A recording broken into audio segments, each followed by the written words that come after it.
పరమేశ్వరుడు మనకి ఆశీర్వదించాలంటే ఎన్ని రకాలుగా ఆశీస్సులు మనం పెట్టుకుంటామో అన్ని కలిపి ఒక్క చోట ప్యాక్ చేసినట్టుగా యజుర్వేదంలో తైత్తిరీ శాఖలో 4వ కాండలో 7వ పన్నంలో చెప్పేటటువంటిది. ఆ మంత్రం వింటుంటే చాలండి, ఏ శుభకార్యం చేసినా కానీ సంపూర్ణమైనటువంటి ఆశీస్సులు కావాలి అని పరమేశ్వరుడు ఇచ్చేటటువంటి మంత్రం ఒకసారి స్మరించుకుందాం. ఓం శంచ మే మయశ్చ మే ప్రియంచ మేను కామశ్చ మే సౌమనసశ్చ మే భద్రంచ మే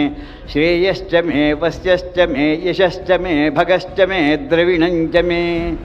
యంతాచ మే ధర్తాచ మే క్షేమశ్చ మే ధృతిశ్చ మే విశ్వంచ మే మహశ్చ మే సంవిచ్చ మే జ్ఞాత్రంచ మే సూశ్చ మే ప్రసూశ్చ మే శీరంచ మే లయశ్చ అర్థంచ మే మృతంచ మే యక్ష్మంచ మే నామయశ్చ మే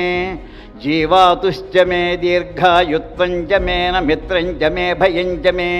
సుగంచ మే శయనంచ మే శోషాచ మే సుదినంచ మే అని అనేక రకమైనటువంటి శుభ ఆశీస్సులను కూడా అందించినటువంటి వేదమాతని ఒక్కసారి స్మరించుకుందాం.